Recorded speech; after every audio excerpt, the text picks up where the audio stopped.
rihlatu ilal akhirah. Perjalanan manusia dari sejak lahir, kemudian wafat, kemudian menuju alam akhirat dan segala macam yang terjadi setelah kematian. Sampai Allah masukkan kita ke dalam surga, atau na'udzubillah, mungkin sebagian manusia Allah masukkan ke neraka. Ini yang kita akan bahas. Memang pembahasannya panjang, jadi saya mohon minta kesabaran jamaah sekalian, karena saya akan berusaha menyingkat tetapi tidak menghilangkan yang penting-penting dari segi akidah yang wajib diimani oleh seorang mukmin. Ma'asyiral muslimin yang dimuliakan Allah Subhanahu wa taala. Kita tahu bahwa makhluk yang pertama kali Allah Subhanahu wa taala ciptakan adalah Arsyur Rahman, arsy-Nya Allah Subhanahu wa taala. Kemudian setelah itu Allah ciptakan air atau lautan di atas langit. Makanya Rasul mengatakan wa arsyuhu 'alal ma, dan arsy-Nya Allah itu di atas air. Kemudian setelah itu Allah Subhanahu wa taala ciptakan pena.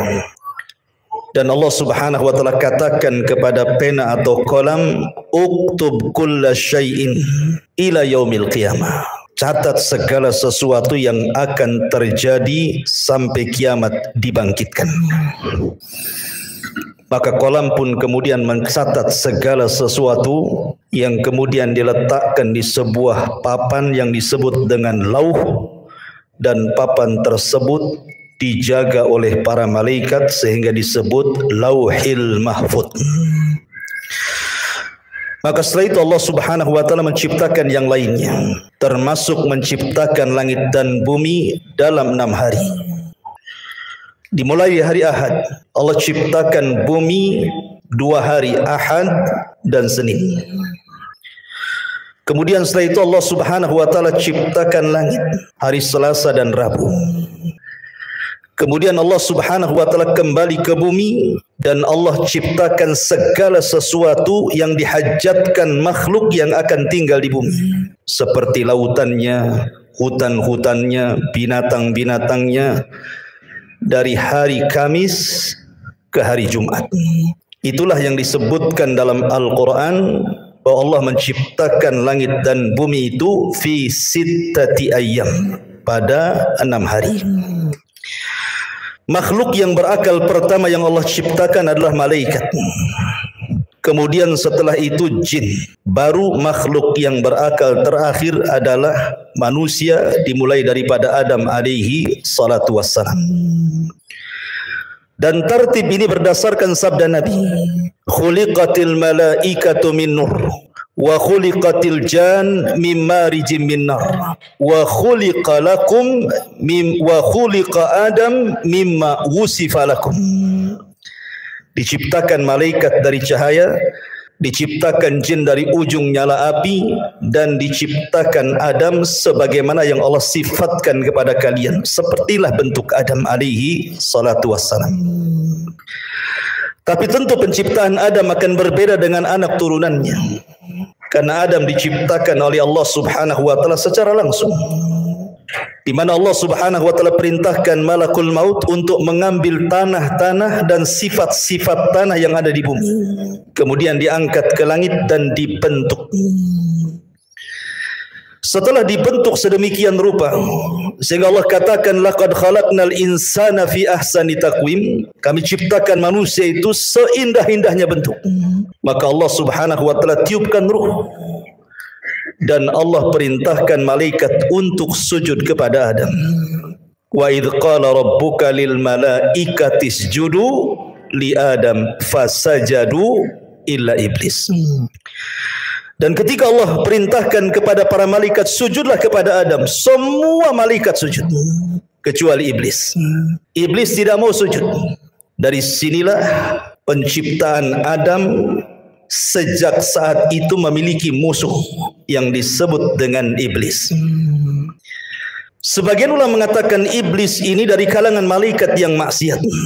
Tapi pendapat yang kuat, iblis ini dari kalangan jin, sebagaimana Allah katakan kana minal jin fa fasaqa an amri rabbi. Iblis itu bagian dari jin yang bermaksiat kepada perintah Allah Subhanahu wa taala. Kemudian Adam alaihi salatu wassalam Allah masukkan ke dalam surga. Surga itu sesuatu yang nikmat di dalamnya. Ada kebun-kebunnya, ada tanam-tanamannya, ada rumah-rumah yang indah, istana-istana yang megah, sungai-sungai yang luar biasa.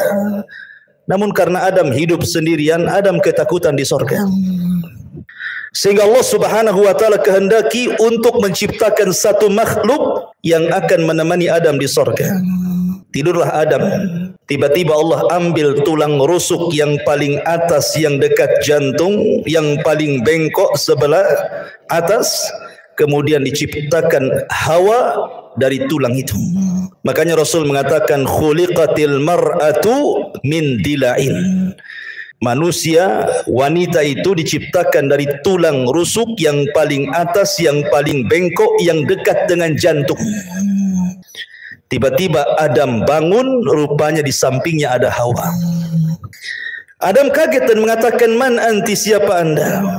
Maka wanita ini mengatakan, "Ana Hawa." Hawa itu oksigen artinya. Kenapa disebut Hawa? Karena dicipta dari benda yang hidup. Adam itu makhluk yang hidup. Hawa tercipta dari Adam, maka disebut Hawa. Kemudian Adam mengatakan, "Untuk apa engkau ciptakan? Untuk apa Allah ciptakan dirimu?" Hawa mengatakan, "Untuk menjadikan ketenangan bagimu."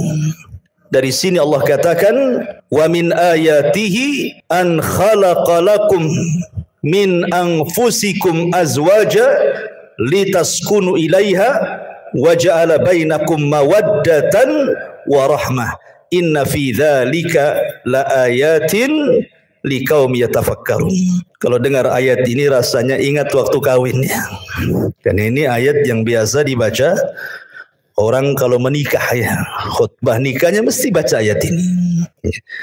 Wa min ayatihi, dan dari tanda-tanda kebesaran Allah, an khalaqalakum, Allah menciptakan kalian. Min, dari ciptaan ini Allah ciptakan yang lainnya, azwaja, menjadi berpasang-pasangan. Untuk apa pasangan diciptakan? Litaskunu ilaiha, supaya memberikan ketenangan. Di mana suami tenang dengan istrinya, istri tenang dengan suaminya. Makanya orang yang tidak pernah menikah nggak akan tenang. Saat tenang-tenangnya pun tidak akan tenang dia. Gimana? Masak-masak sendiri kan itu. Nyuci-nyuci sendiri, gimana bisa tenang? Ya, nggak akan tenang. Dan ketenangan itu mukjizat dari Allah Subhanahu wa taala. Dengan ketenangan itu lahirlah mawaddatan wa rahmah. Timbul rasa cinta, timbul pula kasih sayang di situ. Padahal sebelumnya tidak saling mengenal. Terkadang main jodoh-jodohan saja tuh. Tapi dari sini Allah ciptakan Hawa untuk Adam supaya Adam tenang di sorga.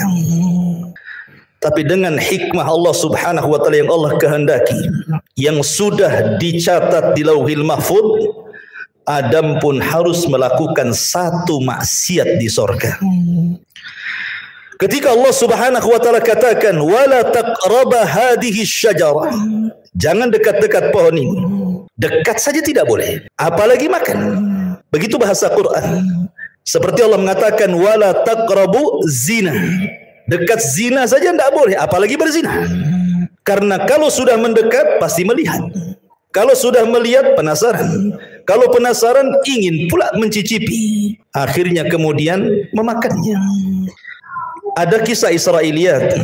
Ini kisah Israiliyatnya. Kisah Israiliyat itu tidak mengapa dikisahkan, tapi jangan didustakan, jangan dibenarkan. Makanya Rasul mengatakan haditsu an Bani Israil wala haraj. Tidak mengapa kisahkan Bani Israel kalau itu tidak bertentangan dengan syariat Islam. Adam itu tidak memakan buah sampai habis, tidak. Dia hanya nyicipi sedikit saja. Ketika kemudian sampai di tenggorokan, Adam ingat, maka keselaklah Adam. Makanya setiap laki-laki pasti ada hulkumnya di sini. Ada yang benjolan di sini kan? Ya, itu karena Adam keselak katanya. Keselak buah itu di sini, buah khuldi. Adapun Hawa habis pula dia. Wah, beda pula laki-laki dengan perempuan. Biasanya perempuan agak rakus ya. Habis dia. Dengan sebab itulah maka Allah Subhanahu wa taala uji Hawa dengan keluar darah haid. Dari situlah maka keturunannya para wanita pasti setiap bulan akan keluar darah haid. Ini kisah Israiliyat. Maka kemudian Allah Subhanahu wa taala murka. Kemudian Allah Subhanahu wa taala usir Adam, Hawa dan iblis. Dan Allah katakan qulna ihbitu minha jami'a. Keluar kalian semua dari surga. Hei Adam, hei Hawa, hei iblis, keluar. Fa imma ya'tiyannakum minni hudan fala khaufun 'alaihim wala hum yahzanun. Kelak setelah kalian bertiga di bumi, kami akan turunkan petunjukku. Maka siapa yang mengikuti petunjukku tidak akan merasa takut dan tidak akan bersedih hati. Dalam ayat yang lain, fala yadhillu wala yashqa. Tidak akan tersesat dan tidak mungkin celaka. Dengan takdir Allah, iblis diturunkan di lautan, Adam diturunkan di Sri Lanka, dan Hawa diturunkan di Jeddah. Maka iblis membuat istananya di atas air. Kemudian Adam harus berjalan entah berentah ke mana. Begitu juga Hawa, tidak dijelaskan waktunya. Tiba-tiba kemudian keduanya berjumpa di Muzdalifah. Kemudian keduanya pun akhirnya sampai di Arafah. Disebut Arafah karena Adam mengetahui Hawa dan Hawa pun mengenali Adam. Maka disebut Arafah. Arafah itu artinya mengetahui. Maka dari situlah Allah ajarkan satu kalimat. Kalimat yang siapapun membacanya gugur semua dosanya. Apa kalimatnya? Rabbana zalamna anfusana wa illam taghfir lana wa tarhamna lanakunanna minal khasirin. Inilah kalimat yang pertama diucap di kolong langit. Adam dan Hawa diajarkan kalimat ini. Fatalaqqa Adam min rabbihi kalimat. Rabbana zalamna anfusana ya Rabb. Kami telah mendolimi diri-diri kami. Kalau engkau tidak merahmati dan tidak mengampuni dosa kami, tentu kami termasuk orang-orang yang merugi. Maka Adam dan Hawa pun Allah ampuni dosa-dosanya. Kemudian keduanya diizinkan untuk masuk ke haram. Maka Adam pun menetap di tempat yang di situ dibangun Ka'bah hari ini. Itulah tempat pertama di bumi Allah diibadahi oleh manusia. Disitulah Adam beribadah bersama Hawa. Kemudian Allah Subhanahu wa taala takdirkan Adam berhubungan dengan Hawa. Dari sini anak turunan Adam penciptaannya berbeda. Sebagaimana hadis Abdullah ibn Mas'ud radhiyallahu anhu. Ketika Allah Subhanahu wa taala menciptakan manusia, pertama kali Allah pertemukan air sperma. Kemudian masuk ke rahim perempuan. Maka 40 hari menjadi segumpal nutfah sperma. Kemudian 40 hari berikutnya menjadi segumpal darah. Kemudian 4 hari berikutnya menjadi segumpal daging. Kemudian terangkailah badan manusia. Artinya kalau sudah 4 bulan sudah berbentuk tuh. Mana kepalanya, mana tangannya, mana badannya, mana kakinya. Di USG pun tahu kelaminnya sekarang. Disitulah Allah tiupkan ruh lewat para malaikat. Dan Allah perintahkan malaikat itu tiupkan ruh kepada janin itu. Kemudian catat rizkinya, catat amalannya, catat ajalnya, catat su'ul khotimah dan khusnul khotimahnya. Maka setelah 9 bulan maka lahirlah janin tersebut menjadi manusia. Hawa melahirkan 20 kali dan setiap lahiran selalu kembar.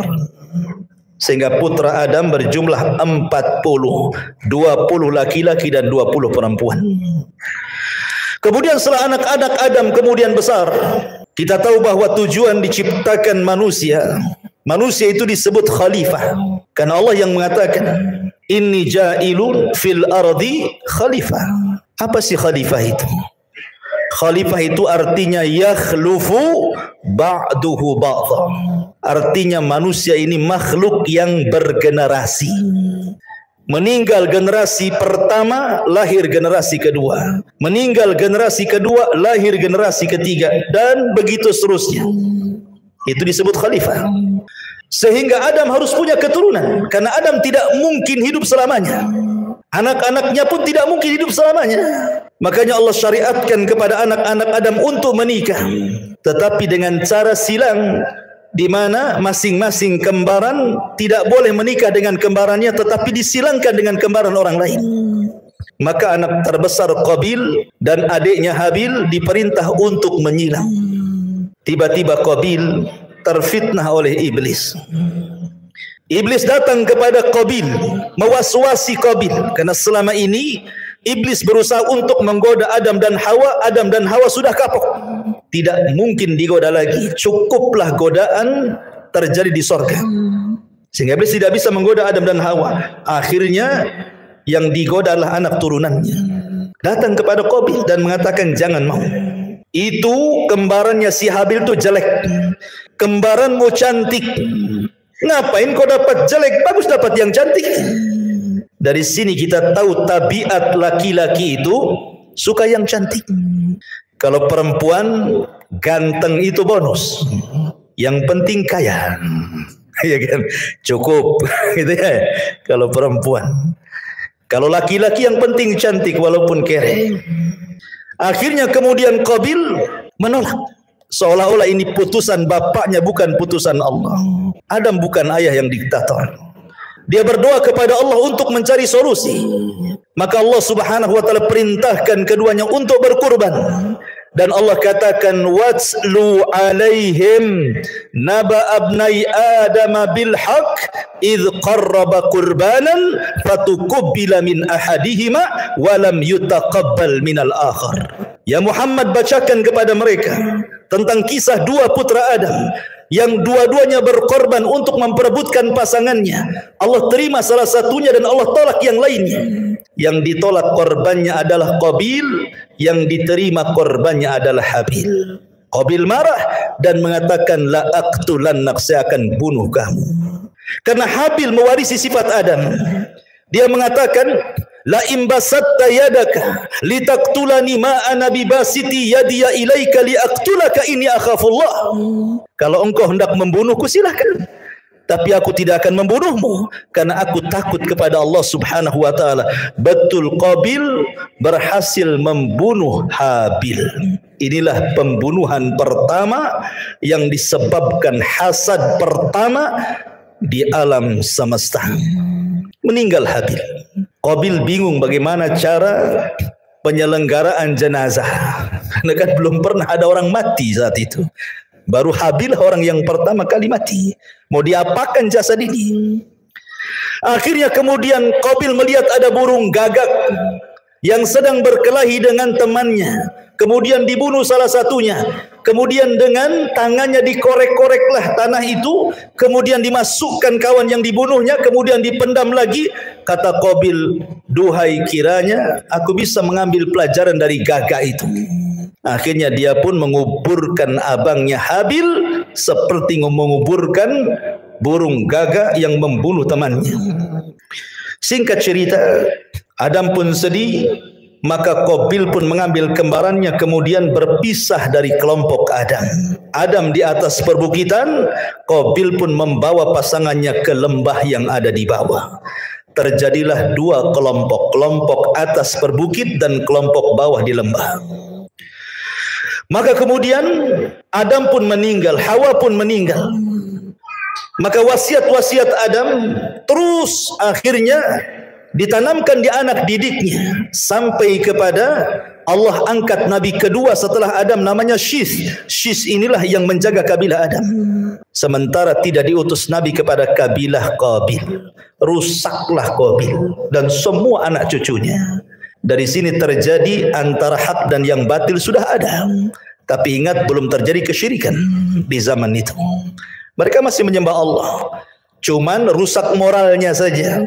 Qabil dan turunannya moralnya rusak, tapi Syith dan kaumnya masih mengikuti wasiat Adam, apalagi Syith diberikan suhuf oleh Allah Subhanahu wa taala untuk membimbing umatnya. Singkat cerita, akhirnya Syith meninggal dunia. Kemudian diutus Idris kepada mereka, nabi setelah Syith.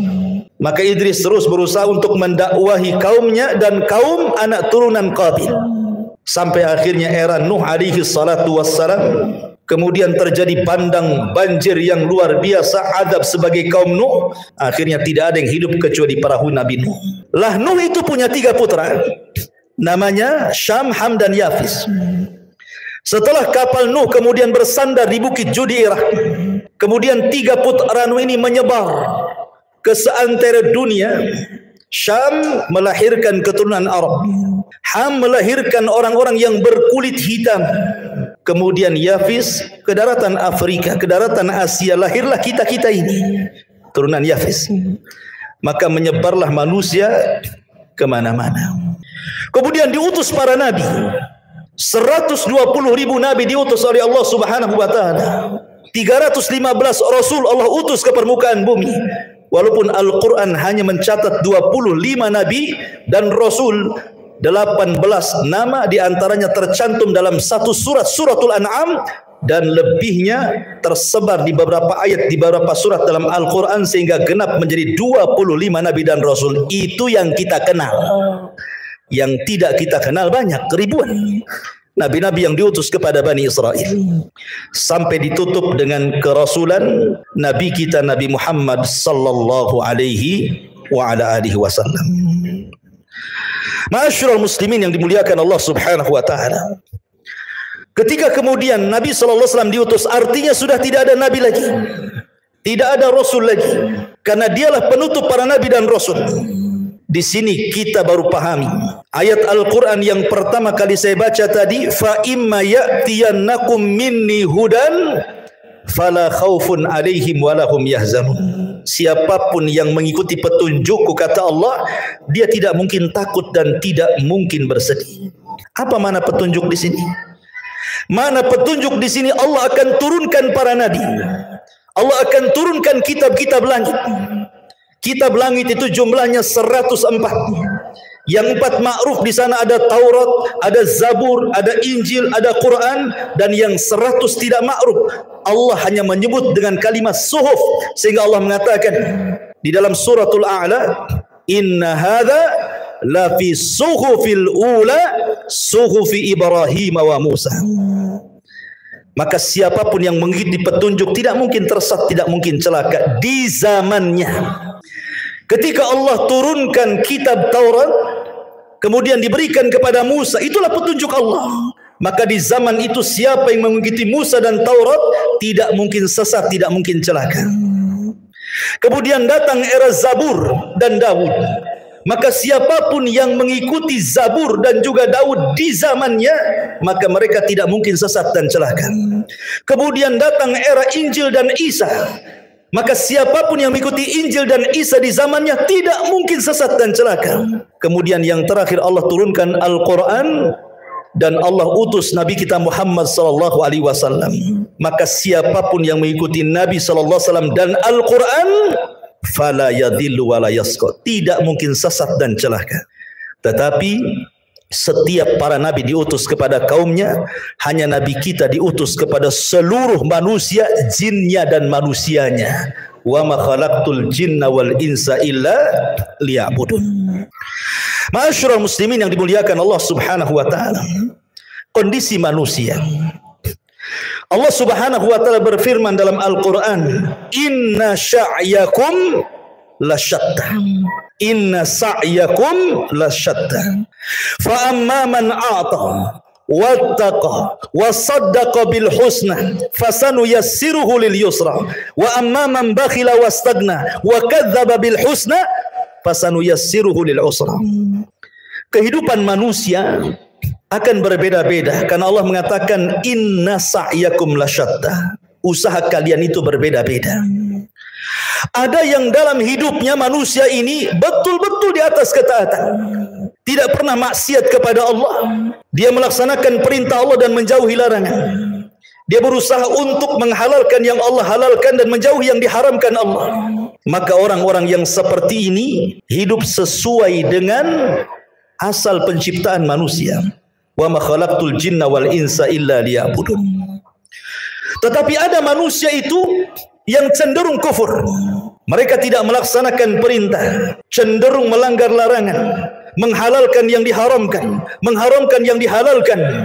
Maka mereka orang-orang yang celaka. Begitulah manusia. Ada yang mukmin, ada yang kafir. Ada yang fasik, ada yang taat. Ada yang musyrik, ada yang bertauhid. Ada yang beribadah, ada yang bermaksiat. Begitulah macam-macam manusia. Allah katakan, ya ayyuhal insan, innaka kadihun ila rabbika kadhan famulaki. Wahai manusia, engkau akan bekerja dengan lelah dan letih.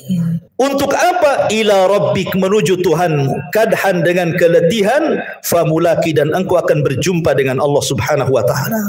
Artinya bahwa manusia dengan berbagai macam daerahnya, negaranya, bentuknya, wataknya, tujuannya satu. Kita ini sedang berjalan menuju Allah subhanahu wa ta'ala. Mau tidak mau kita akan berjumpa dengan Allah. Tapi ada yang berjumpa dengan Allah, Allah senang dengan kita. Ada orang yang berjumpa dengan Allah, Allah benci dengan kita. Man ahabba liqa Allah, ahabballahu liqa'ah. Wa man kariha liqa Allah, karihallahu liqa'ah. Siapa yang cinta berjumpa dengan Allah, Allah suka berjumpa dengan kita. Siapa yang benci berjumpa dengan Allah, Allah pun benci dengan kita. Begitulah hidup manusia. Wa hadainahu najdain, kami pilih dua jalan. Ini jalan ke sorga, sudah dijelaskan jalannya. Ini jalan ke neraka, sudah dijelaskan jalannya.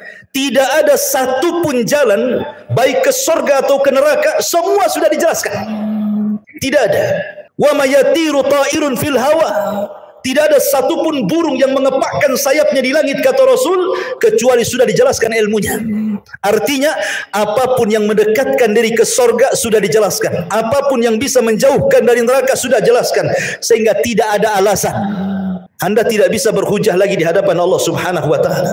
Karena semua sudah diberikan fasilitasnya. Allah subhanahu wa ta'ala hanya minta kepada kita bersyukur. Ingat 5 kaidah.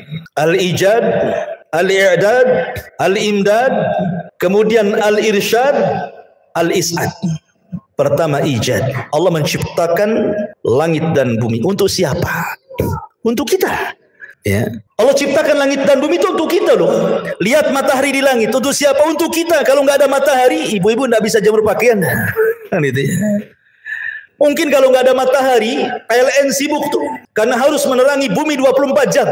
Mungkin antum tiap bulan mungkin gerutu-gerutu. Mahal kali listrik ini. Padahal sekarang listrik cuma setengah hari saja kan. Malam saja. Itu saja kalau naik udah demo tuh. Gimana kalau nggak ada matahari? Ya kan? Bulan. Untuk siapa? Untuk kita. Ya. Kita bisa mengambil keindahan bulan, bintang-bintang, macam-macam. Apalagi bumi. Itu disebut ijad. Allah siapkan tuh langit dan bumi untuk manusia. Kemudian yang kedua, al-i'dad. Setelah Allah ciptakan, Allah persiapkan fasilitasnya. Allah ciptakan lautan dengan berbagai macam jenis ikan-ikannya. Entah berapa jumlah ikan kita tidak tahu, dengan berbagai macam warnanya. Siapa yang ngecat ikan satu-satu? Sudah terwarnai semuanya kan?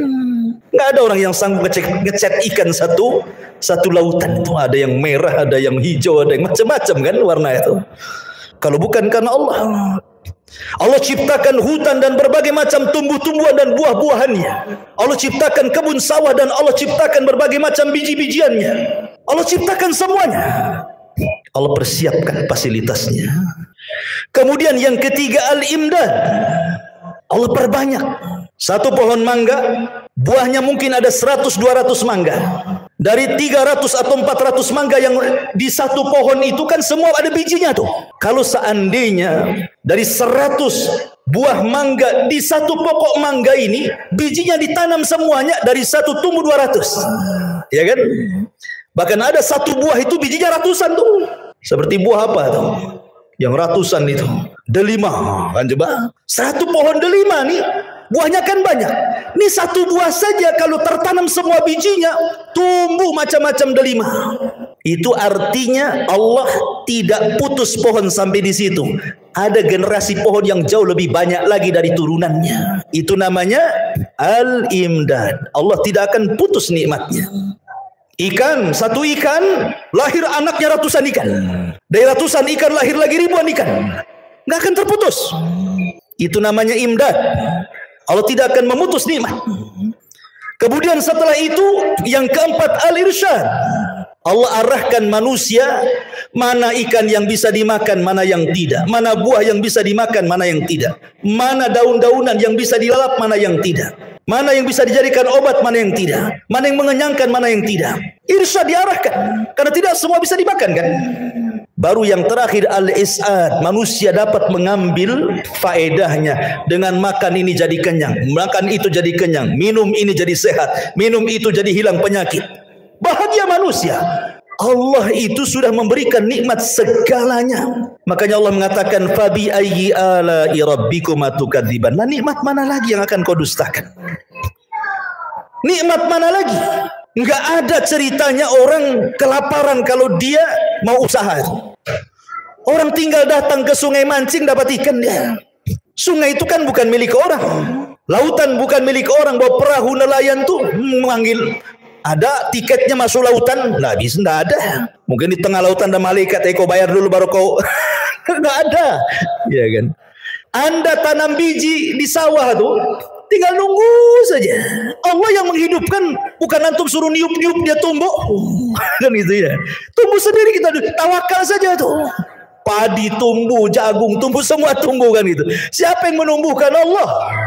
Allah hanya minta satu. La in syakartum la azidannakum. Kalau kalian bersyukur, ku tambah. Dengan apa cara bersyukurnya? Kita disuruh untuk beribadah, itu saja. Disuruh untuk beribadah. Itulah syukurnya. Makanya Allah mengatakan falyabudu rabb hadzal bait alladzi at'amahum min ju'in wa amanahum min khauf. Allah sudah berikan rasa kenyang dari rasa lapar. Allah sudah berikan rasa tenang dari rasa ketakutan. Allah hanya minta falyabudu rabb hadzal bait. Sembah Rabb pemilik Ka'bah ini. Allah, itu saja. Tetapi ada manusia yang syukur, ada juga yang ingkar. Itulah manusia.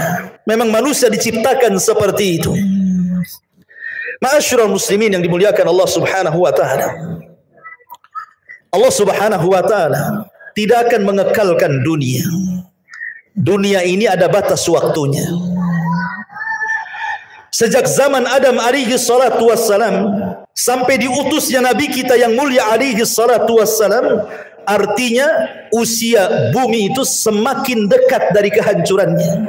Karena Rasul yang mengatakan buistu ana was-sa'ah kahataini. Diutusnya aku dengan tegaknya hari kiamat seperti ini. Rasul menegakkan syababah, telunjuk dengan jari tengah kemudian merapatkannya.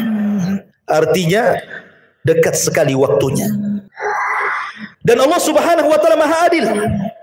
Allah tidak langsung sekonyong-konyong mendatangkan kiamat, tidak.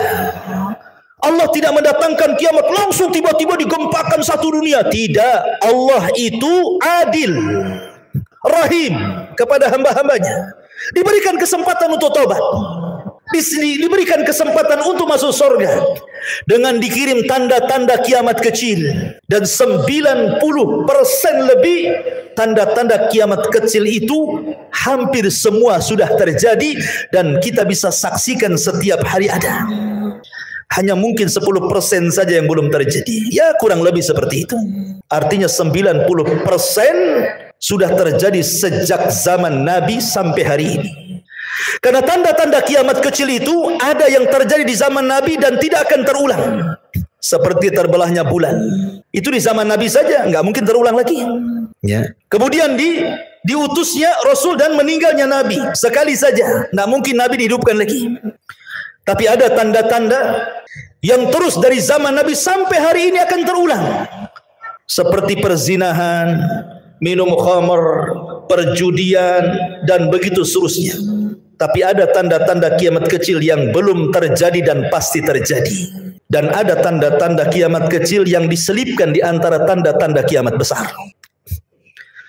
Apabila semua tanda-tanda kiamat kecil, ikhwan, sudah ada, sudah terjadi, maka Allah Subhanahu wa taala akan kirim tanda-tanda alamatus saatil kubra, tanda-tanda kiamat besar.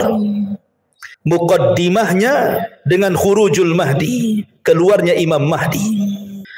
Kemudian setelah itu khurujul Dajjal, keluar Dajjal. Dajjal ini akan keluar selama 40 hari.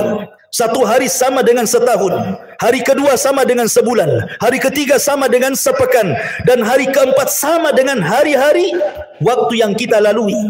Sampai sahabat bertanya Rasul, yang satu hari bagikan satu tahun, cemana solatnya? Maka Rasul mengatakan, solatlah dengan cara mengira-ngira waktu. Oh, kalau dari asar ke maghrib sekian jam, berarti masuk waktu maghrib. Dari maghrib ke isya, cuma 2 jam, berarti masuk waktu isya. Karena 1 tahun lama, ikhwan.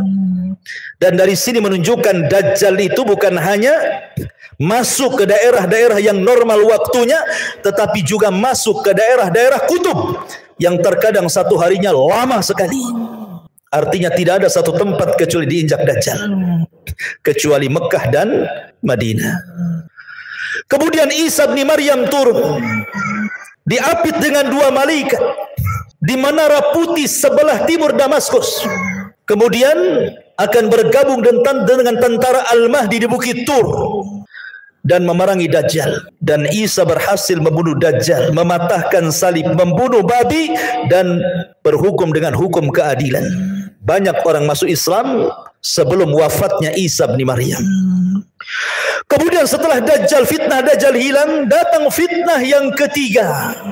Tanda-tanda kiamat besar, khuruju Ya'juj wa Ma'juj, keluar Ya'juj dan juga Ma'juj. 2 kabilah besar, turunan Yafis ibn Nuh, yang dahulu pernah dibenteng oleh Dzulqarnain. Tiba-tiba kemudian gerbangnya pecah, mereka pun keluar min kulli hadabin yansilun, bagaikan bah air yang terjun dari ketinggian saking banyaknya. Sehingga ketika rombongan yang pertama keluar melintasi danau Tiberias, mereka pun minum dari danau itu. Kemudian rombongan yang terakhir bingung karena airnya habis diminum Ya'juj wa Ma'juj. Kata yang terakhir, tadi barusan ada air, kemana air itu? Maka Ya'juj dan Ma'juj, setiap yang melewati hijau pasti akan kering, yang basah pasti kering. Fitnahnya luar biasa. Dia akan membunuh ras di luar kelompoknya. Dan jumlah mereka satu dari kita 999 dari mereka. Makanya Rasul mengatakan, kau tidak bisa menghadapinya. Maka Allah mengatakan, ya Isa, selamatkan orang-orang yang selamat, sembunyi di Bukit Tur, karena engkau tidak bisa memeranginya.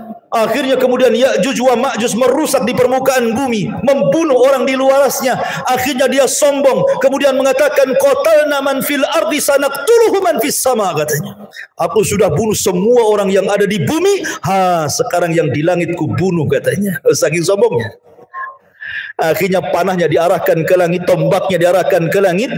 Maka Allah mengatakan, wa makaru makran wa makarna makran wallahu khairul makirin. Mereka hendak membuat makar, Allah juga punya makar, dan sebaik-baik makarlah makar Allah. Allah sengaja panah itu disedot sampai ke awan, dibalikkan dengan ujung-ujungnya ada darah, seolah-olah mereka sudah membunuh makhluk yang di langit. Makin sombong mereka. Dan mereka mengatakan, sudah tidak ada makhluk kecuali sudah kubunuh semua, kata Ya'juj dan Ma'juj. Maka Isa berdoa agar Allah membinasakan mereka. Dikirimlah Naghaf, ulat-ulat kecil, kemudian menggigit tengkuknya, satu mati, semua mati. Tidak ada sejengkal di bumi kecuali ada bangkainya. Bagaimana cara membersihkannya? Isa berdoa agar Allah membersihkan bangkai Ya'juj dan Ma'juj. Dikirimnya burung-burung sebesar unta, mengambil bangkai itu, entah dibuang, entah berantah ke laut mana. Akhirnya bumi bersih, kemudian Allah hujani sehingga bumi semakin bersih, dan Allah berikan keberkahan bumi sebagaimana awal penciptaan bumi sampai buah delima. Saking besarnya, orang bisa masuk 10 bahkan 20 orang ke cangkangnya. Segede apa tuh delimanya? Berarti kalau makan durian, gede kali durian tuh. Ya kan, satu buah durian 20 orang dah kenyang, ke kulitnya aja masuk orang tuh. Allah berkahi itu. Kemudian Isa pun diwafatkan. Maka berlalulah 3 tanda kiamat besar. Khurujud Dajjal, nuzulu Isa, khuruju Ya'juj wa Ma'juj. Kemudian datang tanda-tanda alamat besar. Apa itu? Keluar dukhan, asap yang tebal dari langit, yang tidak jadi pada Ramadan kemarin. Ini dukhan. Dukhan ini alamat tanda kiamat besar. Dan itu tanda-tanda langit, bukan tanda-tanda bumi. Dukhan itu datang dari langit. Bukan karena orang bakar hutan kemudian asapnya naik ke langit jadi dukhan. Memang sudah ada asap di langit tebal hitam. Siapapun yang menghirupnya, kalau dia seorang mukmin paling tinggi bersin, sudah sakit kepala, demam. Tetapi kalau yang menghirupnya orang kafir, munafik, pelaku dosa besar, maka mereka akan merasakan kesakitan yang luar biasa, mengeluarkan darah dari telinga, hidung dan matanya, saking sakitnya. Akhirnya mereka berdoa, Allahumma kshif annal adzab, ya Allah, tolong hilangkan azab ini, kami akan bertobat. Akhirnya Allah pun hilangkan. Bertobat? Tidak juga bertobat. Ketika mereka tidak mau juga kunjung bertobat, yang beriman tetap dengan keimanannya, yang kafir tetap dengan kekafirannya, yang fasik tetap dengan kefasikannya, apa yang terjadi? Allah Subhanahu wa ta'ala takdirkan tiba-tiba matahari terbit dari arah barat. Ketika manusia tertidur pulas di malam hari, kemudian terbangun di pagi hari.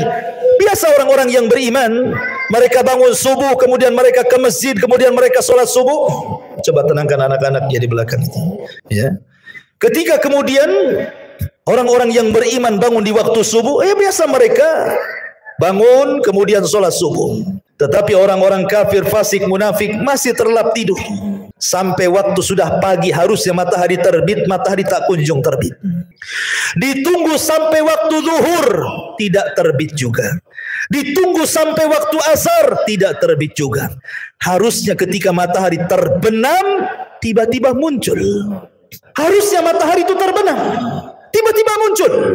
Inilah yang disebut dengan keluarnya matahari dari arah barat itu. Dan itu terjadi 3 hari berturut-turut. Semua manusia menangis, semua manusia menyesal. Orang-orang yang menyembah berhala, dibuang berhalanya. Apa manfaat membuang berhala? Ustadz sudah resign, tidak jadi ustadz lagi, karena percuma berdakwah. Tobat sudah ditutup, karena pintu tobat itu akan diterima di 2 waktu. Pertama, nyawa belum sampai di tenggorokan. Yang kedua, matahari sudah belum terbit dari arah barat.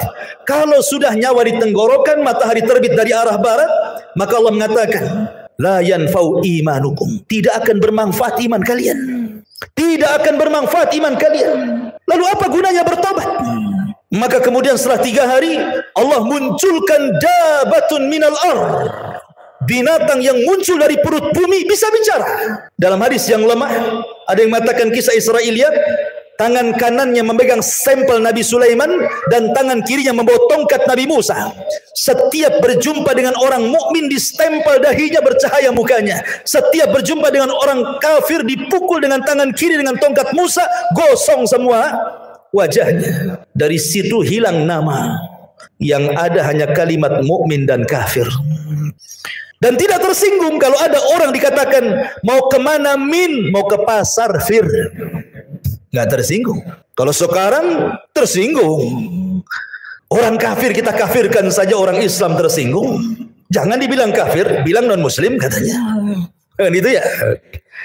Nanti di akhir zaman loh, orang mukmin mengkafir-kafirkan orang kafir, nggak tersinggung. Kenapa pula orang sekarang tersinggung? Kan gitu kan, aneh gitu ya. Kafir itu ada bahasanya dalam Quran, lam yakunil ladzina kafaru. Siapa kafaru? Min ahlil kitab, orang Yahudi dan Nasrani. Kalau Allah katakan Yahudi kafir, kita katakan kafir. Kalau katakan Nasrani kafir, kita katakan kafir. Harus dikatakan apa lagi? Allah yang mengatakannya, kita kan hanya mengikuti apa yang Allah katakan. Kecuali kalau Allah tidak kafirkan, Anda kafirkan, nah itu jangan. Kok Anda ini masuk ke Khawarij namanya, mengkafir-kafirkan yang bukan orang kafir, akhirnya sampai mengebom sana sini jadinya. Itu manhaj takfir, tidak boleh. Ya. Maka setelah kemudian tidak ada satupun manusia kecuali stempel oleh dabatul ar ini, binatang yang melata yang bisa bicara ini. Binatang ini tidak membunuh, dia hanya menstempel-stempel saja. Kemudian binatang ini pergi entah berantah, hilang. Kan ini tanda-tanda kiamat. Setelah itu kemudian muncul tanda-tanda yang keberapa? Yang ke-7. Pertama, Dajjal. Kedua, turunnya Isa. Ketiga, munculnya Ya'juj dan Ma'juj. Keempat, asap tebal dari langit Tuhan. Kelima, terbit matahari dari arah barat. Keenam, munculnya binatang yang melata yang keluar dari perut bumi dan bisa bicara dan menstempel manusia. Ketujuh, terjadi gempa besar dari arah timur yang bukan hanya merobohkan satu desa, satu negara dirobohkan gara-gara gempa itu. Kemudian yang ketujuh ya, kedelapan, gempa dari arah barat. Setelah gempa dari arah timur, dari arah barat pula gempa. Negara-negara jatuh gara-gara gempa itu. Kemudian yang ke-9, terjadi gempa besar di Jazirah Arab. Inilah yang disabdakan Nabi SAW, khasfun bil masyriq, wa khasfun bil maghrib, wa khasfun bi Jaziratil Arab. Gempa dari arah timur, gempa dari arah barat, gempa dari Jazirah Arab. Dan yang terakhir, khurujun nar, munculnya larva, munculnya api yang besar keluar dari perut Aden Yaman dan keluar dari negeri Hijaz. Kemudian api ini bergabung di antara dua tempat ini, menggiring manusia satu dunia, kemudian mengarahkan mereka ke negeri Syam. Api ini tidak membakar manusia, tapi dia membakar yang lainnya, karena tugasnya menggiring manusia sampai ke Syam. Setelah di Syam inilah yang disebut dengan Ardul Mahsyar, bumi perkumpulan manusia satu dunia di situ.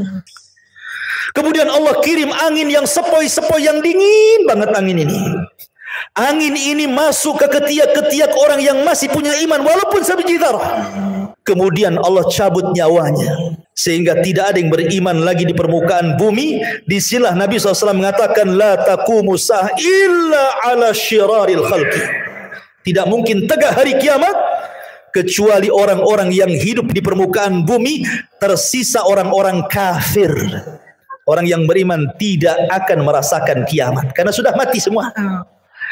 Yang merasakan kiamat itu orang kafir. Yang Allah katakan yauma, pada hari ketika yanfukhu nafkhatan, di mana Allah Subhanahu wa taala memerintahkan malaikat Israfil untuk meniupkan sangkakala pertamanya. Apa yang terjadi? Idza zulzilatil ardu zilzalaha. Ketika tiupan itu ditiup oleh Israfil, maka satu bumi akan digempahkan. Wa idzal biharu fujjirat, maka semua air lautan ditumpahkan ke daratan. Wa idzan nujumun tasharat, semua bintang-bintang akan dijatuhkan. Dan semua gunung-gunung akan tercabut dari pasaknya, kemudian bergeser dari tempatnya, kemudian diterbangkan seperti kapas. Ka'asfim ma'fur, seperti kapas. Kemudian dibenturkan di langit, kemudian dikembalikan ke bumi, hanya tinggal tanah, debu, sehingga Allah mengatakan kal ihnil manfush, seperti kapas kalau diletakkan di kipas tuh terbang ke sana-sana. Itulah gunung. Berapa hari penghancuran seperti ini. Lah ketika terjadi kiamat, penghancuran alam semesta, maka Allah Subhanahu wa taala membuka seluruh pintu langit. Wa futihatis sama fakanat abwaba. Pintu langit dibuka semua. Semua malaikat keluar dari langit-langit itu. Karena langit akan digulung seperti kita menggulung kertas. Maka ketika betul-betul terjadi kiamat, Allah wafatkan semua para malaikat, Allah wafatkan semua jin, dan Allah wafatkan semua manusia. Tidak ada yang tersisa kecuali yang Allah Subhanahu wa taala izinkan untuk tidak dihancurkan pada hari kiamat. Seperti arsy, seperti kursi, seperti lauhil mahfud, seperti roh, seperti tulang ekor manusia, tidak dihancurkan. tapi semua dihancur-hancurkan. Berapa lama? Hadis Abu Hurairah radhiyallahu anhu mengatakan 40 tanpa menyebut 40 tahun, 40 bulan, 40 hari. Pokoknya 40 lah kata Abu Hurairah. Ya bisa 40 hari kehancuran alam semesta, bisa 40 bulan, bisa juga 40 tahun. Karena ketika Abu Hurairah ditanya, ya Abu Hurairah, apakah 40 hari? Fa'abaitu, aku enggan menjawabnya. Apakah 40 bulan? Fa'abaitu, aku enggan menjawabnya. Apakah 40 tahun? Fa'abaitu, aku pun enggan menjawabnya. Pokoknya 40 lah kan itu. Itu antara tiupan sangkakala pertama ke tiupan sangkakala kedua. Hancur semua alam semesta ini. Hancur semuanya. Inilah yang disebut dengan kiamatul kubra, kiamat besar. Ada kiamat kecil, ada kiamat besar. Kiamat kecil apa? Idza mata ahadukum qamat qiyamatuhu. Kalau salah seorang di antara kalian mati, itulah kiamatnya. Tapi kalau kiamat besar bukan satu dua orang mati, semua mati. Jinnya mati, malaikatnya mati, manusianya mati. Yang meniup sangkakala pun mati. Malaikat maut pun mati. Malaikat maut aja ikut mati. Ketika malakul maut datang kepada Allah Azza wa Jalla, Allah mengatakan, "Man abqait?" Siapa yang kau sisakan, kau tidak cabut nyawanya? Kata malaikat maut, tinggal Jibril, Mikail, Israfil. Kata Allah, cabut semuanya. Maka Jibril dicabut nyawanya, Israfil dicabut, Mikail dicabut. Kemudian malakul maut datang kepada Allah. Siapa lagi yang tersisa? Kata malakul maut, tidak ada ya Rabb illa abdukal fakir, kecuali hambamu yang fakir. Oh kalau gitu mati kamu katanya. Mati juga dia. Ya. Maka ketika 40 di angka 40 terjadi kehancuran yang luar biasa tuh. Sudah tidak ada makhluk yang berakal lagi. Bumi sudah hancur, langit sudah hancur, semua sudah hancur. Apa yang terjadi? Allah Subhanahu wa taala berteriak, "Limanil mulkul yaum. Limanil mulkul yaum." Kalian sudah tahu siapa yang berkuasa di alam semesta ini? Tidak ada yang menjawab. Enggak ada malaikat, enggak ada jin, enggak ada manusia, semua mati. Maka Allah jawab sendiri, "Lillahil wahidil qahar." Alam semesta ini pemiliknya hanya zat yang maha satu, yang maha perkasa, Allahu Azza wa Jal. Itulah yang difirmankan dalam surah Al-Fatihah, Maliki Yaumiddin. Itu makna Maliki Yaumiddin itu, raja pada hari pembalasan. Maka setelah kemudian Allah Subhanahu wa taala atur kembali alam semesta untuk menjadi alam akhirat. Maka bumi yang kita pijak hari ini, Allah katakan yauma tubaddalul ardu ghairal ardh. Pada hari di mana bumi Allah hancurkan, kemudian Allah ganti dengan bumi yang baru. Kata para ulama, bukan bumi ini hilang datang bumi baru, tidak. Bumi yang kita pijak ini pula bumi padang mahsyar. Cuman bentuknya dirubah.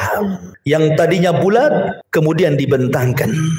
Yang tadinya kifata dilipat kemudian dibentangkan. Sehingga bumi yang sekarang kita lihat ada bukit, ada gunung, ada lembah, ada tinggi, ada yang merendah. Nanti ketika Allah hancurkan, Allah ganti dengan bumi yang baru, maka Allah hamparkan sehingga tidak ada yang meninggi, tidak ada yang merendah, tidak ada bukit, tidak ada lembah, semua rata, nggak ada bangunan, nggak ada rumah, nggak ada hutan, nggak ada gunung, nggak ada bukit, rata semuanya. Kenapa Allah ratakan wa idzal ardu muddat, dan apabila bumi diratakan supaya makhluk sejak Adam meninggal sampai terakhir mati muat di bumi itu. Sekarang bumi itu dalam bentuk bulat kan, lonjong atau bulat. Di bumi ini ada lautnya, di bumi ada hutannya, di bumi ada bukit, ada gunung. Tidak semua tempat dihuni manusia.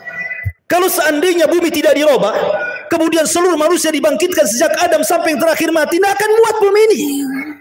Makanya kemudian dihancurkan gunungnya, diratakan, ditimbun lautnya, diratakan.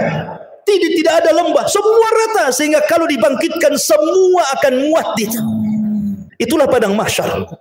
Allah katakan, wa akhrajatil ardu athqalaha. Allah Subhanahu wa taala bangunkan malaikat Israfil untuk meniupkan sangkakalanya yang kedua. Ketika Israfil kemudian bangkit, kemudian meniupkan sangkakala keduanya, maka terjadilah yaumul ba'tsi wan nusyur, hari di mana manusia dibangkitkan kemudian dikumpulkan. Maka ketika itu Allah katakan, wa akhrajatil ardu athqalaha. Kami keluarkan beban-beban bumi. Maksudnya manusia, bangkai-bangkai manusia itu semua terangkai kembali dari mana? Dari tulang ekor. Karena tulang ekor manusia tidak dihancurkan pada hari kiamat. Ketika Allah tiup memerintahkan Israfil untuk meniup sangkakala yang kedua, dari tulang ekor setiap manusia itulah tercipta manusia kembali. Padahal sudah hancur dengan kiamat kan? Tapi tulang ekor tidak hancur. Karena dari situ Allah kembali ciptakan kita. Kemudian jasad itu dilempar ke permukaan. Bayangkan sejak zaman Adam sampai terakhir mati itu jasad itu bergelimpangan di padang mahsyar. Maka Allah Subhanahu wa taala katakan, wa idzan nufus zuwijat.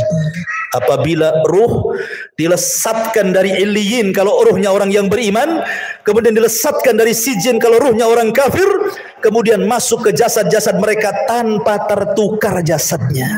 Nggak mungkin antum tertukar dengan kawan antum. Salah ini, badan antum di sini kok ruhnya masuk situ? Enggak. Pasti akan pas. Ruh dengan jasad ya itu juga. Ya. Disitulah manusia dibangkitkan. Ketika manusia dibangkitkan, orang-orang kafir ini digambarkan dalam surah Yasin. Ya wailana, man ba'atsana mim marqadina, katanya. Duhai celaka kami, siapa yang membangunkan kami dari tidur-tidur kami ini? Maka mereka digambarkan seperti apa? Seperti larang. Al-qari'atu mal-qari'ah wa ma adraka mal-qari'ah yauma yakunun nasu kal farashil mabthus. Seperti laron. Antum tahu laron? Laron ini kalau ada lampu, maka dia akan mengejar lampu. Dan mereka terbangnya tidak ada aturan, sehingga karena tidak ada aturan diterjang kawannya. Besoknya jatuh semua, sayapnya tak kemana-mana. Begitulah kondisi manusia pada hari kiamat. Orang-orang kafir yang ke barat lari ke timur, yang dari timur lari ke barat, yang selatan lari ke utara. Mereka tidak ada tujuan seperti larang. Yauma yafirrul mar'u min akhihi wa ummihi wa abihi wa sahibatihi wa banihi likulli imri'in yauma idzin sya'nun yughni. Di mana orang lari dari saudaranya, lari dari ibu bapanya, lari dari pasangan dan anak-anaknya. Semua manusia sibuk dengan sendirinya kecuali orang-orang yang beriman. Dibangkitkan tidak lari. Di sampingnya sudah ada pasangan istri, suaminya, anak, ibu, kakek semua. Walladzina amanu wattaba'athum walladzina amanu, dan orang-orang yang beriman, wattaba'athum dzurriyyatuhum biimanin, kemudian keimanan diikuti oleh keluarganya, alhaqna bihim dzurriyyatuhum, maka kami kumpulkan keluarga yang beriman di satu tempat. Ketika orang-orang yang beriman ini melihat orang-orang kafir lari ke sana kemari, maka mereka hanya mengatakan, hadza ma wa'adar rahman wa sadaqal mursalun. Inilah janji dari Allah Ar-Rahman dan benarlah ucapan para nabi. Ma'asyiral muslimin yang dimuliakan Allah Subhanahu wa taala. Ketika itulah baru ada penyeru di tengah-tengah padang mahsyar, kemudian barulah manusia tertuju kepada satu suara. Kepada satu suara. Dan Allah Subhanahu wa taala bahasakan kal jaradil muntashir, seperti belalang-belalang yang sedang berterbangan. Belalang itu kalau terbang bersama koloninya pasti akan tertuju kepada satu titik. Maka semua tertuju kepada satu titik. Di sini disebut dengan ardul mahsyar. Kita akan dikumpulkan. Ya. Ketika mereka dibangkitkan, Nabi SAW mengatakan, yuhsyarun nas yaumal qiyamah khufatan uratan ghurlan buhman. Ketika manusia dibangkitkan khufat, tidak pakai celana, tidak pakai baju, telanjang bulat. Kemudian tidak dikhitan, kemudian tidak pakai sandal, kemudian tidak membawa harta di badan. Mau siapapun anda mau presiden, mau menteri, mau orang kaya, dibangkitkan sama. Karena di hari itu tidak ada yang membedakan antara si kaya dengan si miskin, si pejabat dan si rakyat. Semua sama. Dibangkitkan seperti itu. Lalu apa yang disombongkan? Di padang mahsyar itu macam-macam harus dibangkitkan. Ada yang dibangkitkan kecil sekali, sehingga dia harus terseok-seok dengan orang-orang yang besar, hampir terinjak kakinya. Mereka lah orang-orang yang sombong di dunia. Allah bangkitkan seperti zarrah di akhirat, seperti kecil, seperti semut di tengah-tengah orang besar, sehingga terseok-seok harus menghindari larinya kaki orang tuh. Ya, di dunia dia merasa besar, sombong, di akhirat Allah kecilkan. Ada yang berteriak-teriak, ya Rabb, ya Rabb, tapi Allah tidak memandangnya. Allah tidak mengajak bicara dengannya. La yanzurullahu yaumal qiyamah. Allah tidak akan melihatnya walaupun dia berteriak, ya Rabb, ya Rabb, ya Allah, ya Allah. Ada orang-orang yang tidak akan dilihat oleh Allah pada hari kiamat. Ada orang-orang yang tidak akan disucikan oleh pada hari kiamat, tidak akan diajak bicara oleh Allah pada hari kiamat. Ada orang-orang yang lari, tetapi mereka berjalan dengan kepala kakinya di atas. La haula wala quwata illa billah. Bagaimana caranya? Allahu a'lam. Allah atas segala sesuatu maha mampu menjalankan orang dengan kepalanya kakinya di atas. Ada orang-orang yang berjalan dengan buta, sehingga dia mengatakan, ya Rabbi lima hasyartani a'ma wa qad kuntu basira. Ya Rabb, di dunia aku melihat, kenapa di sini buta katanya. Macam-macam orang itu di padang mahsyar itu, ikhwan. Karena orang dibangkitkan itu ala ma mata alaih, sebagaimana kematiannya. Ada ketika di dunia dia menusuk-nusuk untuk bunuh diri, maka ketika dibangkitkan di tangannya sudah ada pisau sedang menusuk-nusuk badannya. Ya bayangkan, manusia dibangkitkan itu macam-macam bentuknya. Baru kemudian manusia dikumpulkan di satu tempat. Disinilah terjadi faslul qadha. Yang pertama kali faslul qadha, di mana Allah Subhanahu wa taala akan membentangkan mahkamah peradilan di tengah-tengah manusia. Dan yang pertama kali diadili adalah para nabi. Para nabi, ikhwan, diadili dulu. Dengan cara apa? Para nabi dikumpulkan umatnya. Nuh bersama umatnya, Nabi Saleh bersama umatnya, Nabi Syuaib bersama umatnya, semua para nabi bersama umatnya. Kemudian Allah akan berkata kepada umatnya, ya umat Nuh, sudahkah Nuh menyampaikan risalahnya? Orang-orang kafir dari umat Nuh mengatakan, ya Rabb, Nuh tidak pernah menyampaikan risalah kepada kami. Mereka hendak berdusta. Kemudian Allah mengatakan, ya Nuh, lihat, engkau belum pernah menyampaikan risalahku kepada mereka. Kenapa kau tidak sampaikan? Maka Nuh mengatakan, ya Rabb, aku sudah sampaikan. Kalau engkau tidak percaya, aku punya saksi. Maka Allah mengatakan, kalau begitu datanglah saksi.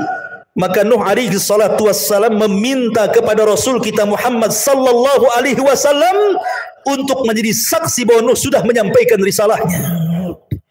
Maka Allah panggil Rasul kita Muhammad sallallahu alaihi wasallam, ya Muhammad, kenapa kok mau jadi saksi kepada Nuh alaihi salatu wassalam? Bukankah usiamu dengan usia Nuh terpaut jauh dan engkau tidak hidup di zaman Nabi Nuh? Bagaimana kau akan jadi saksi mereka? Maka Rasulullah SAW mengatakan, ya Rabb, ya aku tidak hidup di zaman Nabi Nuh, tetapi aku yakin bahwa Nuh sudah menyampaikan risalahnya. Maka Allah mengatakan, apa yang membuat anda yakin bahwa Nuh menyampaikan risalahnya? Maka Rasul mengatakan, karena engkau yang bicara seperti itu ya Rabb. Kemudian Rasul membacakan surat Nuh. Engkau yang ngomong dalam Al-Quran bahwa Nuh sudah menyampaikan risalahnya. Maka Allah mengatakan, sodaqta, benar engkau. Wa kadzabu haula, dan mereka sudah berdusta. Kemudian berpindah kepada nabi berikutnya sampai di akhir dengan Isa bin Maryam, nabi yang terakhir dari nabi-nabi Bani Israel. Inilah isyarat bahwa nabi akan menjadi saksi bagi seluruh para nabi. Ketika nabi hendak rindu ingin mendengar Al-Quran, yang dipanggil siapa? Abdullah bin Mas'ud. Abdullah bin Mas'ud, bacakan, iqra alayya Al-Quran, baca untukku Quran. Kata Abdullah bin Mas'ud, ya Rasulullah, aqra'u alaika al-Quran wal Qur'anu unzila ilaika? Rasul, apakah saya harus membaca Quran sementara Quran turun kepadamu? Oh tidak. Kata Rasul, iqra, baca, saya ingin mendengarkan suaramu. Maka kata Abdullah bin Mas'ud, baik. Akhirnya Abdullah bin Mas'ud membaca suratun Nisa sampai kepada ayat. Apa ayatnya? Hatta idza ji'na min kulli ummatin bisyahid wa ji'na bika ala haula'i syahida. Bagaimana ya Muhammad kalau tiap-tiap umat itu mendatangkan saksi-saksinya, kemudian engkau menjadi saksi mereka? Maka Nabi SAW kemudian menangis dan mengatakan, ya Abdullah, hasbuka, hasbuka, cukup, cukup. Maka Abdullah bin Mas'ud melihat Rasul menangis sehingga membasahi janggutnya. Rasul akan menjadi saksi bagi setiap umat dan setiap nabi. Setelah para nabi kemudian dimintai pertanggungjawabannya, barulah Allah Subhanahu wa taala mengarah kepada umatnya, kepada kita semuanya. baru Allah Subhanahu wa taala bertanya kepada kita. Disitulah yang disebut dengan al-ardu. Ard. Apa itu ard? Allah Subhanahu wa taala akan tampakkan kepada kita perbuatan kita di bumi, Allah tampakkan di akhirat. Allah tampakkan tuh. Ya. Kemudian Allah Subhanahu wa taala memberikan catatan kepada hamba, setiap hamba itu diberikan catatan. Kalau Allah mengatakan Iqra kitabak, baca bukumu, maka dia pun membaca. Dia pun membaca apa yang sudah dia lakukan. Ingat, khususiyah yaumul akhir, kehususan hari kiamat, di mana Allah berikan memori hafalan manusia dikembalikan. Mereka kuat hafalannya. Kalau sekarang di dunia 1 minggu kemarin Anda pernah mengucapkan apa? Anda pernah berbuat apa? Anda pernah mendolimi siapa? Anda pernah hasad kepada siapa? Lupa antum. Baru 1 minggu tuh, ya kan? Baru 1 minggu sudah lupa kan itu ya. Tapi di akhirat Allah berikan kekuatan hafalan. Sejak antum akil balik sampai antum diwafatkan, hafal antum. Oh, jam segini, hari ini, tanggal sekian-sekian, aku begini. Hafal. Untuk dicocokkan dengan catatannya. Dan ketika itu ikhwatu fiddin tidak bisa berdosa di hadapan Allah. Yauma nakhtimu ala afwahihim wa tukallimuna aydihim wa tashhadu arjuluhum bima kanu ya'malun. Mulut terkunci, tangan bicara, kaki menyaksikan apa yang sudah diperbuatnya. Bayangkan, saksi bukan hanya anggota badan, bahkan kulit jadi saksi. Kulit tiba-tiba bicara di hadapan Allah dan menyalahkan badannya. Akhirnya badan kemudian mengkritik kulit dan mengatakan, lima syahidtum alaina, kenapa engkau wahai kulit menjadi saksi bagi badanmu sendiri? Kata kulit, antaqana Allah, Allah yang membuat bicara, aku mau apa? Tidak cukup dari situ, bumi yang kita pijak akan jadi saksi. Karena yauma idin tuhadditsu akhbaraha, pada hari itu bumi menghabarkan kisah-kisah orang yang pernah di atas bumi itu. Lautan akan jadi saksi, langit akan jadi saksi, malaikat akan jadi saksi. Siapa yang bisa mungkir dari kesalahan, ikhwan? Semua jadi saksi. Di bumi antum bisa bayar lawyer, cari yang pandai bicara. Dia bisa mendustakan yang jujur didustakan. Di akhirat lawyer aja butuh lawyer. Lawyernya butuh lawyer, pengacaranya butuh pengacara. Tapi di akhirat tidak ada pengacara. Apa yang mau diacarakan? Enggak ada pengacara. Ya. Semua jadi saksi. Masyarul muslimin yang dimuliakan Allah Subhanahu wa taala. Mulailah manusia dihisab. Pertama, kemudian Allah Subhanahu wa taala akan terbangkan catatannya. Di situ ada yang mengambil dengan tangan kanannya, dengan tangan kirinya, dengan tangan kiri dari belakangnya, dan itu menunjukkan keselamatan dan tidaknya orang. Orang yang beriman ambil dengan tangan kanannya. Dengan bangganya dia mengatakan, ha umukra'u kitabiyah. Baca kitabku, katanya. Dia sudah tahu isinya baik. Itu bangga dia. Tetapi orang-orang yang mengambil catatan dengan tangan kirinya, dia mengatakan apa? Ya laitani lam uta kitabiyah walam adri ma hisabiyah. Duhai kiranya aku tidak mau mengambil catatanku dan aku tidak tahu apa hisabku. Sampai terakhir dia mengatakan, ma agna anni maliyah halaka anni sultaniyah. Duhai kiranya kekuasaan yang aku bangga-banggakan di dunia enggak ada manfaatnya. Duhai kiranya harta yang bertumpuk di dunia pun tidak ada faedahnya. Menyesal dia. Kan itu ya. Kemudian mereka dikumpulkan di padang mahsyar, terjadilah hisab kepada binatang. Di situ dikumpulkan semua binatang. Mulai dari semut sampai kepada buaya darat. Dikumpulkan semua di situ. Kenapa? Karena di antara binatang juga ada yang saling mendolimi, yang bertanduk nanduk, yang tidak bertanduk. Buaya makan ular, ular makan binatang lainnya. Binatang ini terus makan makanan sampai ke yang kecil, saling makan memakan. Zalim di antara binatang. Allah Maha Adil. Ada hisab di antara binatang. Yang tadinya kambing yang bertanduk, yang suka nanduk, yang tidak bertanduk, tanduknya dicabut, diletakkan kepada yang tidak bertanduk. Tanduklah seberapa banyak kau ditanduk di bumi. Terjadi hisab. Tapi mereka tidak diadab. Mereka hanya dihisab saja. Setelah binatang-binatang dihisab, Allah mengatakan, kunu turaba, jadilah kalian tanah. Orang-orang kafir melihat ketika binatang-binatang habis dihisab jadi tanah, maka mereka mengatakan, ya laitani kuntu turaba. Duhai kiranya aku jadi tanah juga lah, katanya. Tapi tidak mungkin jadi tanah. Tetap mereka dihisab dan diazab. Ikhwan, Manusia akan dikumpulkan selama khamsina alfasana, 50.000 tahun. Dalam kondisi berdiri. Tidak ada di padang mahsyar itu yang duduk kayak antum gini. Enak kali. Apalagi sambil baring bawa tikar, nggak ada tikar. Posisi mereka berdiri karena Allah mengatakan yauma yaqumun nasu lirabbil alamin. Pada hari itu manusia berdiri menghadap Rabbnya. Kenapa tidak ada yang duduk, tidak ada yang berbaring? Karena kalau duduk maka dia akan tenggelam dengan keringatnya. Berbaring apalagi? Bagaimana tidak matahari diletakkan di atas kepala 1 mil? Ada orang yang bercucuran dengan keringat sehingga tenggelamlah dia dengan keringatnya. Ada yang keringatnya sedada, ada yang keringatnya sepusar, ada yang keringatnya selutut, sesuai dengan amalannya. Sesuai dengan amalannya. Dan hari itu hari yang haus sekali. Makanya orang-orang yang berhasil meminum dari telaga Rasul lam yadma abada, dia tidak akan haus selamanya walaupun matahari di atas kepala.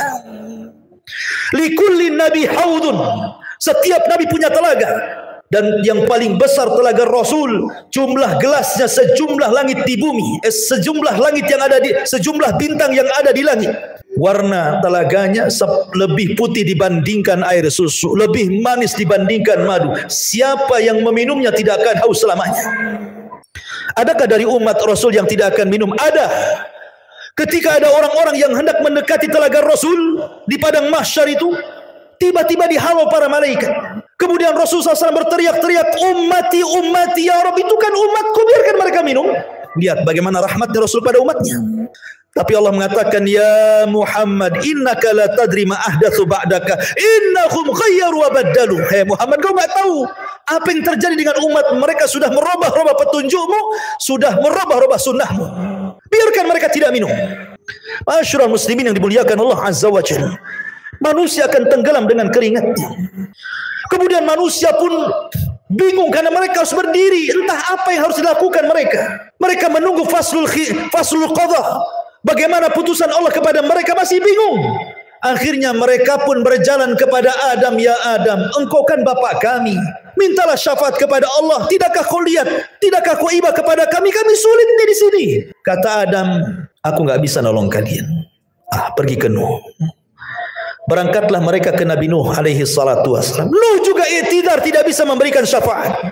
Kata Nuh, sebaiknya kalian kepada Ibrahim. Temui Nabi Allah Ibrahim alaihi salatu wassalam. Berangkat mereka ke Nabi Allah Ibrahim. Ya Ibrahim, wa Ibrahim, anta khalilur rahman, kau adalah kekasih Allah. Ala tara ila ma nahnu fi. Tidakkah kau lihat, tidakkah kau iba melihat kondisi kami? Kata Ibrahim, tidak, aku pernah berdosa 3 kali. Sebaiknya kau datang kepada Musa. Temui Nabi Musa. Berangkat ke Musa. Kata Musa, aku juga tidak bisa karena pernah membunuh orang. Ke Isa saja. Temui Nabi Isa. Isa tidak menyebutkan uzurnya, tapi datangi Rasul Muhammad sallallahu alaihi wasallam. Datanglah mereka kepada Rasulullah. Baru kata Rasul, ana laha, kan ku coba. Rasul sujud di bawah arsy Allah dengan sujud yang lama sampai Allah datang dan mengatakan, irfa ra'saka ya Muhammad, angkat kepalamu wahai Muhammad. Qul tusma, katakan kau didengar. Sal tu'ta, minta kau diberi.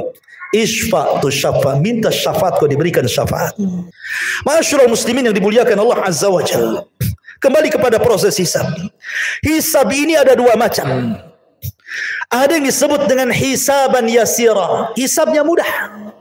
Ada yang disebut hisaban asira, hisabnya sulit. Dan ada yang ketiga tanpa hisab. Ada kelompok-kelompok yang tidak dihisab. Karena Rasulullah SAW pernah ditampakkan dari 70.000 umatnya, mereka tidak dihisab, tidak diadab, direct masuk surga. Kemudian ketika ditanya siapa mereka orang-orang yang tidak dihisab itu Rasul, kata Rasul, alladzina la yastarqun wa la yaktawun wa la yatatayyarun wa ala rabbihim yatawakkalun. Orang yang tidak minta diruqyah, tidak minta dikai besi panas yang digunakan untuk perobatan, dan tidak tatoyur menjadikan sial dan hoki kepada sebuah benda atau suara, dan mereka senantiasa tawakal kepada mereka. Orang-orang yang masuk surga tanpa hisab dan adab, tidak akan dikumpulkan di padang mahsyar, direct masuk surga. Tetapi orang-orang yang hisabnya sulit dan orang yang hisabnya mudah tetap di padang mahsyar. Cuman mereka tidak sampai 50.000 tahun, tergantung hisabnya. Kalau hisabnya mudah sebentar saja, karena umat Islam orang-orang yang beriman hisabnya cepat. Allah hanya menghisab manusia itu setengah hari. Bagi orang-orang yang beriman tidak sampai 50.000 tahun, setengah hari saja. Tapi setengah hari kehidupan akhirat bila dibandingkan dengan kehidupan dunia sama dengan 500 tahun. Karena Allah mengatakan inna yauman inda rabbika ka'alfi sanatin mimma ta'udun. Satu hari kehidupan akhirat sama dengan 1000 tahun kehidupan dunia. Berarti setengah harinya 500 tahun. Dan orang yang beriman yang mendapatkan hisab itu hanya dari ba'da zuhur ke ba'da asar saja. Setengah hari. Tapi setengah hari kehidupan akhirat, bukan setengah hari kehidupan dunia. Ya, 500 tahun juga. Makanya orang-orang miskin lebih dahulu masuk surga setengah hari dibandingkan orang kaya. Orang kaya nunggu dulu 500 tahun baru masuk surga. Orang miskin masuk surga. Kenapa? Pertanyaannya berat. Min aina iktasabahu wa fima anfaqahu. Dari mana kau dapatkan harta itu? Kemana kau belanjakan? Kan itu ya. Banyak pertanyaannya. Kos-kosan 5-5-nya ditanya.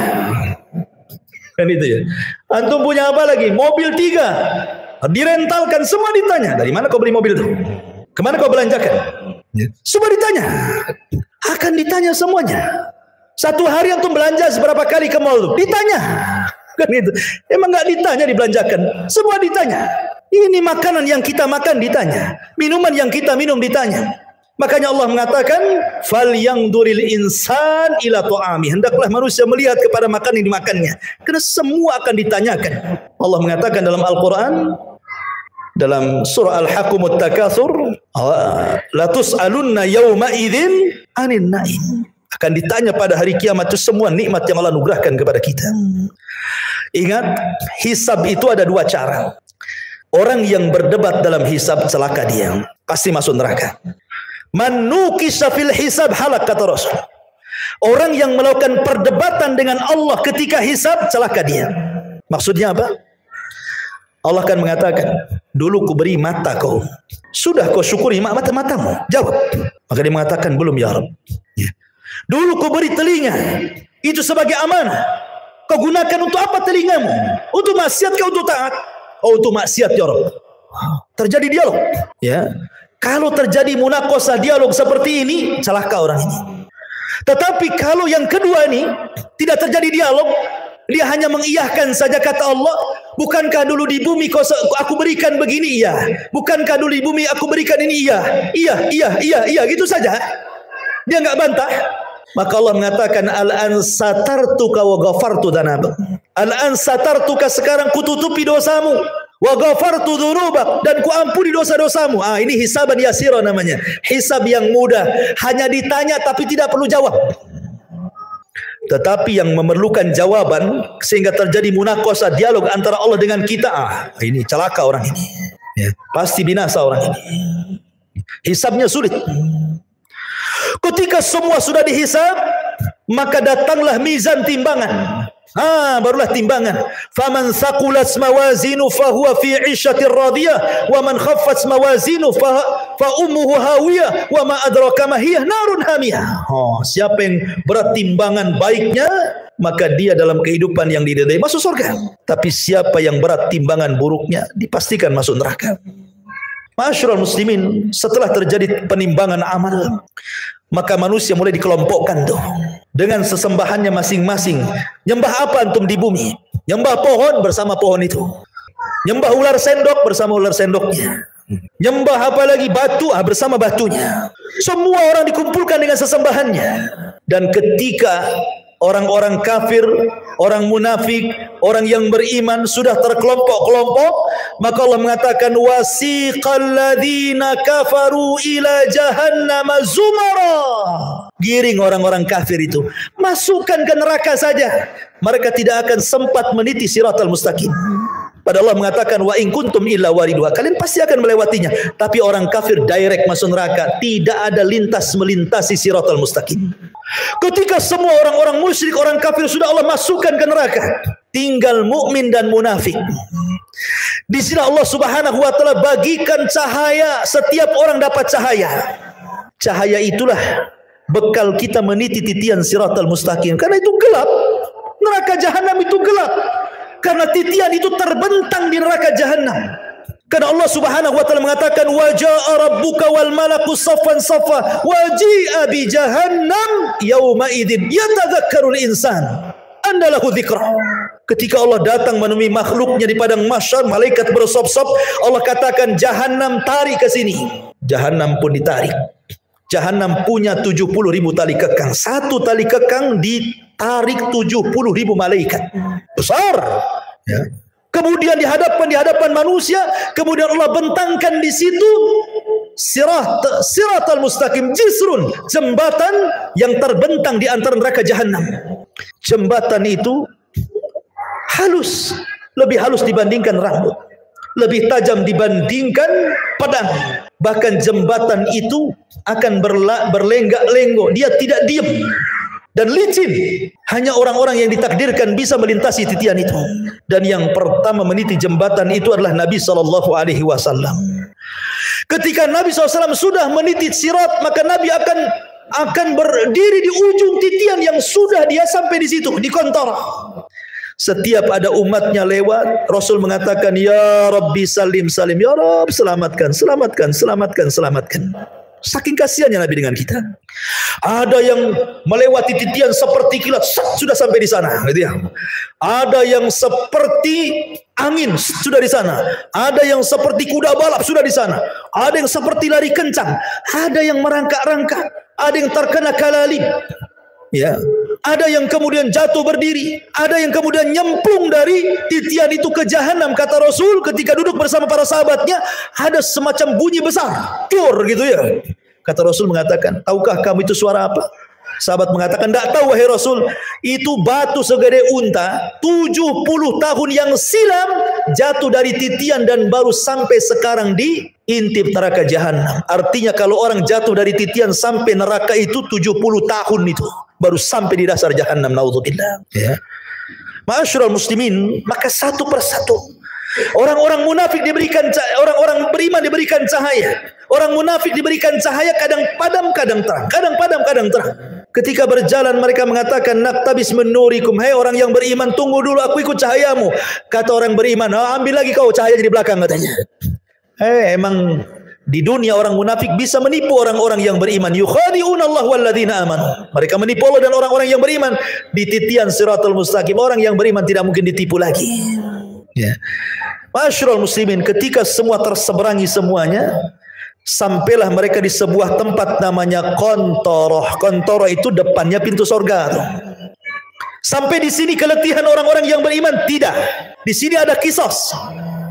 Di sini Nabi SAW mengatakan, Atadruna mal muflisu hadil ummah. Tahukah kamu siapa yang bangkrut dari umat ini? Kata sahabat, ya molos saja orang bangkrut, orang yang gulung tikar, orang yang kalah, orang yang usahanya bangkrut, bankrupt dan yang lainnya.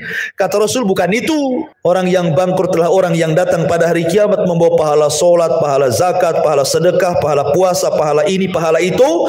Tapi di satu sisi dia pernah mendolimi si fulan, mengambil harta si fulan, menumpahkan darah si fulan, mencaci maki si fulan, merendahkan si fulan. Akhirnya di kantor ini terjadi kisos. Padahal depan pintu sorga tuh. Supaya orang yang masuk sorga mendapatkan keadilan. Supaya dalam hatinya tidak ada lagi dongkol dengan kawannya. Supaya ketika masuk sorga di wanaza'na ma fi suduruhum min ghillin ikhwana. Allah cabut perasaan dengki sehingga menjadi bersaudara dalam sorga. Karena orang-orang penduduk sorga itu satu hati. Kalau kita akan berhati-hati, ada yang dengki, ada yang iri, ada yang benci, ada yang marah, ada yang emosi, kan itu ya. Supaya tidak ada itu, maka terjadi kisos di sini. Ya. Hei, dulu kau sudah memukul aku, sini kamu. Mana pahalamu? Diambil pahalanya. Nih dosaku. Ketika kemudian dia sudah tidak punya pahala karena sudah dikasihkan orang banyak, karena banyak yang didolimi, dia mengatakan, mana pahalamu? Aku tidak punya pahala, sudah habis. Kalau gitu ambil dosaku saja. Oh gitu ya. Fa in faniyat hasanatuhu, kalau sudah habis kebaikannya, maka enggak dilempar dosanya kepada dia. Pada sudah dikontoro, dilempar lagi ke belakang ke neraka. Ketika kisos sudah terjadi, ini kisos sesama orang yang beriman ya. Kalau kisos dengan orang kafir, kisos dengan binatang, dolim kepada binatang, dolim kepada orang kafir, dolim sesama orang kafir, dolim orang-orang yang beriman kepada orang kafir atau orang kafir kepada beriman, ini sebelum titian. Sebelum titian, nah itu dolim di situ. Kisosnya itu. Tetapi di kantor itu hanya khusus orang beriman saja, karena sudah mau masuk surga masalahnya. Bahkan orang-orang yang dibunuh akan datang menghadap Allah tanpa kepala. Dalam hadis Abdullah bin Abbas radhiyallahu anhu itu, tangan kirinya membawa kepalanya. Walaupun ketika di bumi tidak dibunuh dengan cara dipenggal kepala, tapi nanti pada hari kiamat orang yang dibunuh itu seperti itu bentuknya. Lehernya nggak ada, kepalanya dipegang oleh tangan kirinya, tangan kanan yang menyeret orang yang membunuhnya. Kemudian menghadap Allah dan mengatakan, Ya Rabb, sal hadza lima qatalani. Tanya orang ini, kenapa kau bunuh aku? Kenapa dia bisa membunuhku? Dan bayi-bayi yang dilempar hidup-hidup kemudian mati, seperti orang-orang yang punya anak dari hasil zina kemudian malu, dilemparlah anak itu ke solokan, ke tong sampah, ke kerdus, akhirnya mati. Maka Allah mengatakan, wal mau'udatu su'ilat bi ayyi dzambin qutilat. Bayi-bayi itu akan membawa kepalanya menghadap Allah dan mengatakan, Ya Rabb, sal hadza lima qatalani. Tanya ibuku kenapa dia membunuhku, tanya bapakku kenapa dia membunuhku.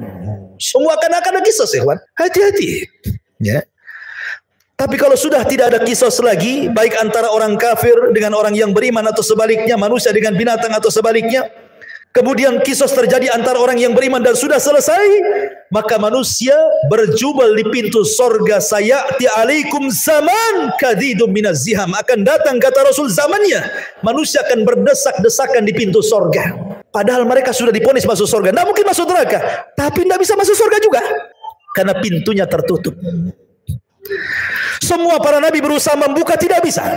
Tidak diizinkan malaikat Ridwan. Tiba-tiba di tengah-tengah manusia yang sudah diponis masuk sorga itu, muncullah seorang laki-laki, Sayyidul Anbiya'i wal Mursalin, Sayyidul Awwalina wal Akhirin, Muhammad sallallahu alaihi wasallam, Nabi kita, qudwah kita, Rasul kita, mendekati pintu dan membuka pintu sorga dengan mengetuknya, Assalamualaikum.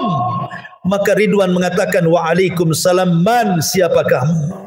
Kata Rasul, ana Muhammad, saya Muhammad. Kata malaikat Ridwan, bika umirtu alla aftah li ahadin qablak. Aku diperintah Allah untuk tidak membuka pintu surga kecuali kau yang minta. Kata Rasul, ana awal man aftatihu babal jannah. Sayalah orang yang pertama kali membuka pintu surga. Dibentanglah pintu surga. Pintu surga ini ada yang meneriak, ada yang berteriak. Jadi Allah Subhanahu wa taala meletakkan para pemanggil di pintu-pintu surga. Kalau dia ahli salat, duya min babis salat. Hei, pakar-pakar salat, kau ke sini, masuknya di sini, jangan di situ. Yang pakar puasa sunnah, puasa Senin Kamis, Ayyamul Bid Daud, pokoknya ahli puasa, ada pintunya dari pintu royan. Hei, ahli puasa, sini-sini dari pintu royan, jangan pintu itu. Pintu jihad mengatakan, hei yang mati syahid lewat sini. Pintu tobat, hei yang tobat lewat sini. Masing-masing pintu itu menyeru kepada keahlian ibadahnya masing-masing. Dan sorga itu memiliki 8 pintu. Berbeda dengan neraka 7 pintu. Kenapa? Biar menunjukkan bahwa rahmat Allah lebih luas dibandingkan murkanya. Makanya dibuat pintu sorga lebih banyak dibandingkan pintu neraka. Karena Rasul mengatakan, Allah berfirman, Inna rahmati wasiat ghadabi. Rahmatku lebih luas dibandingkan murkahku. Ma'asyiral muslimin, ketika ada orang yang berdiri di pintu sorga, dia berdiri nih, dia nggak mau masuk sorga. Kata Allah, udkhulul jannah bi rahmati. Masuk ke dalam sorga dengan rahmatku. Orang ini mengatakan, Ya Rabb, oh enggak, saya nggak mau masuk sorga dengan rahmatmu, Ya Rabb. Kalau masuk surga karena rahmatmu itu bagi orang yang melakukan dosa, kemudian bertobat, kau kasih sayangi dia, akhirnya kau katakan masuk dengan rahmatmu. Aku ini gak pernah berbuat dosa. Aku ingin masuk surga dengan amalanku. Wow, dia merasa bangga dengan amalannya. Karena aku gak pernah berbuat dosa, masukkan aku dengan amalanku, katanya. Baik, kata Allah, hitung amalanmu berapa? Dihitung amalannya. Rupanya amalannya tidak sebanding dengan satu nikmat yang Allah berikan, nikmat penglihatan. Karena amalannya lebih banyak daripada melihat. Karena takut dia tidak bisa masuk surga dengan amalannya. Kalau gitu, Ya Rabb, masukkan aku dengan rahmatmu ke dalam surga, katanya. Ya, karena masuk surga itu karena rahmat Allah. Kata sahabat, wala anta ya Rasul, termasuk engkau wahai Rasul, termasuk saya. Allah masukkan saya ke surga karena rahmatnya. Tapi Allah masukkan ke neraka karena keadilannya. Ma'asyiral muslimin yang dimuliakan Allah Subhanahu wa taala. Ketika kemudian penduduk surga masuk ke dalam surga, kemudian malaikat surga mengatakan, Salamun alaikum bima sabartum fa ni'ma uqbaddar. Keselamatan bagi kalian, wahai penduduk surga. Pertama kali tahiyatus salam. Salamun qaulan mir rabbir rahim. Allah pun mengucapkan salam. Orang-orang tertentu saja mendapatkan salam di dunia itu. Seperti Khadijah, istri Nabi. Kata Nabi SAW, Rabb dan Jibril menitipkan salam kepadamu ya Khadijah. Wah, tidak semua dapat salam dari Allah dan malaikat Jibril itu. Hanya orang-orang tertentu seperti Khadijah, karena Rasul yang mengatakan Allah dan Jibril menitipkan salam. Tapi orang masuk surga semua akan dapat salam dari Allah. Salamun qaulan mir rabbir rahim. Ya, mereka dapat salam. Dan salam itu artinya selamat, karena di surga tidak ada aib. Di surga itu selamat semuanya, tidak ada orang yang lisannya kotor, tidak ada di surga itu. Tidak ada tukang gibah, tukang gunjing, tukang caci, tukang maki, tukang merendahkan, tidak ada. Tidak ada yang dendam, tidak ada. Sampai kepada istri-istri tidak ada cemburu kalau antum bersama bidadari. Karena semua jadi salam. Selamat semuanya. Selamat aib, dari aib selamat. Antum tidak kencing, antum tidak berak, antum tidak meludah, antum tidak mengeluarkan dahak, antum tidak ada congeknya bahasa gitu. Pokoknya selamat badannya. Sampai-sampai ditanya Rasul, kalau hari-hari makan minum, cemana beraknya, cemana kencingnya? Kata Rasul, berak dan kencingnya dengan keringat. Dengan keringat. Dan keringatnya seperti minyak misi, itulah berak dan kencingnya penduduk sorga katanya. Wah, luar biasa. Ya. Selamat badannya. Wanitanya tidak haid, tidak ada nifas, tidak ada bau ketiak di sorga itu, semua wangi. Dunia antum harus bawa-bawa apa tuh? Kadang-kadang dikasih kapur barus ketiak di bumi kan gitu ya. Di sorga nggak ada bau. Nggak ada bau-bau di sorga itu, karena selamat badannya. Ya. Di sorga tidak ada nenek-nenek. Di zaman Rasul ada nenek-nenek datang kepada Rasul, aku masuk sorga enggak Rasul? Kata Rasul, nenek-nenek enggak masuk sorga. Nenek ini menangis, pergi dia. Kemudian Rasul mengatakan kepada sahabat, bilang sama nenek itu, bukan berarti nenek itu enggak masuk sorga, maksudnya di sorga enggak ada nenek-nenek. Bacakan ayat inna ansha'nahunna insha'an wa ja'alnahunna abqara uruban atraba. Kami jadikan nenek-nenek jadi gadis-gadis usianya 33 sampai 34. Semua sama usianya segitu. Ya. Dan surga itu nikmatnya yazdah, bertambah dan bertambah. Ada sukul jannah, pasar surga. Pasar ini setiap Jumat kalau di bumi, kalau di sorga namanya Yaumul Mazid, hari tambahan nikmat. Semua penduduk sorga ke pasar, yang laki-lakinya itu berjumpa dengan kawan-kawannya di pasar itu. Kemudian ngobrol cerita pengalaman antum di dunia. Oh, kita kan pernah ngaji di Odessa dulu, kenal nggak antum di samping saya? Nanti itu bicarakan semua itu. Akan teringat dengan kehidupan dunia. Jadi pembicaraan nanti di pasar itu, pembicaraan kita di dunia, obrolan kita, bercandaan kita, semua akan dibicarakan di pasar surga itu. Di pasar surga itu ada jual beli, ya. Hanya untuk berjumpa dengan kawannya, ngobrol, minum, makan di situ enak-enak. Kemudian sebelum pulang habbar riyah. Tiba-tiba Allah Subhanahu wa taala hempaskan angin, membawa debu, kemudian mengenai jasad-jasad orang yang ada di pasar sorga itu. Fayazdad husnan wa jamala, maka dia akan bertambah gantengnya, bertambah sehatnya, bertambah kekarnya, bertambah indah. Ketika pulang istrinya nggak kenal. Laqad izdastum husnan wa jamala. Wahai suamiku, kenapa kau makin tampan, makin ganteng, makin itu? Dalam kisah Israiliyat disebutkan, ini Israiliyat lagi ya.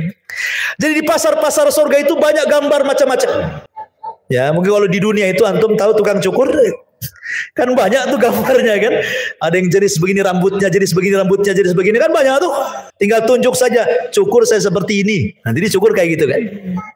Dan di surga itu akan dibentuk tuh macam-macam gambar yang ganteng-ganteng itu, tinggal nunjuk saja Anda akan seperti itu. Itu cerita Israiliyat. Ya, ya.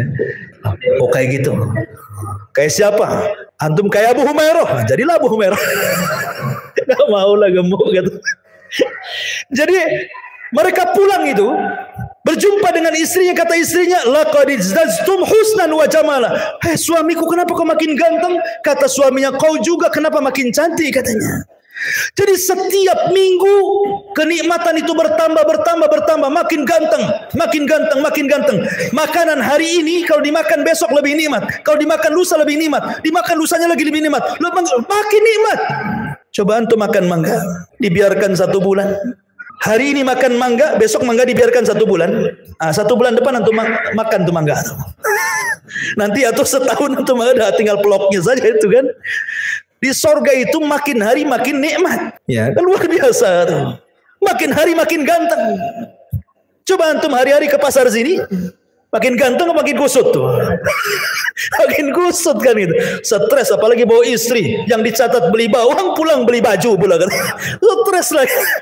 Makin turun alisnya. Ya. Ma'asyiral muslimin yang dimuliakan Allah Azza wa Jalla. Ketika orang masuk surga, pertama yang dimakan apa? Dan pertama yang diminum apa? Yang pertama dimakan itu kabidil hut, hatinya ikan paus. Tentu ikan paus akhirat, bukan ikan paus di Salus kayak kan, istilah ikan paus. Kemudian makan air jahe. Jahenya jahe sorga. Kata Abdullah bin Abbas, dunia dan sorga itu hanya mirip nama, tapi hakikatnya berbeda. Di dunia ada jahe, air jahe, wedang jahe. Di sorga ada wedang jahe. Hanya kesamaan nama, tapi hakikatnya berbeda. A'dadtu li ibadis salihin ma la ainun ra'at wa la udhunun sami'at wa la khatara ala qalbi bashar. Ya. Kenikmatan di sorga itu tidak bisa dilihat mata, didengar telinga, terlintas pun tidak. Bagaimana caranya menggambarkannya? Jadi hanya kemiripan nama saja. Di sorga ada pisang, di dunia ada pisang, tapi pisang sorga beda rasanya. Di sorga ada madu, di dunia ada madu, beda madu sorga. Di sorga ada khamar, di dunia juga ada khamar, beda. Khamar di dunia ini paling rendah sakit kepala orang minum, paling tinggi teler tidur di got. Ya.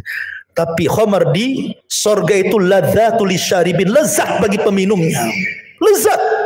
Ya, ma'asyiral muslimin, dan di sorga Allah sudah peruntukkan 1 orang mendapatkan 2 istana minimalnya. Karena Allah mengatakan waliman khafa maqama rabbih jannatan, bagi orang yang takut Allah sediakan 2 istana. Dan dia akan mendapatkan nikmat yang besar sebagaimana ahlun nar akan mendapatkan azab yang besar.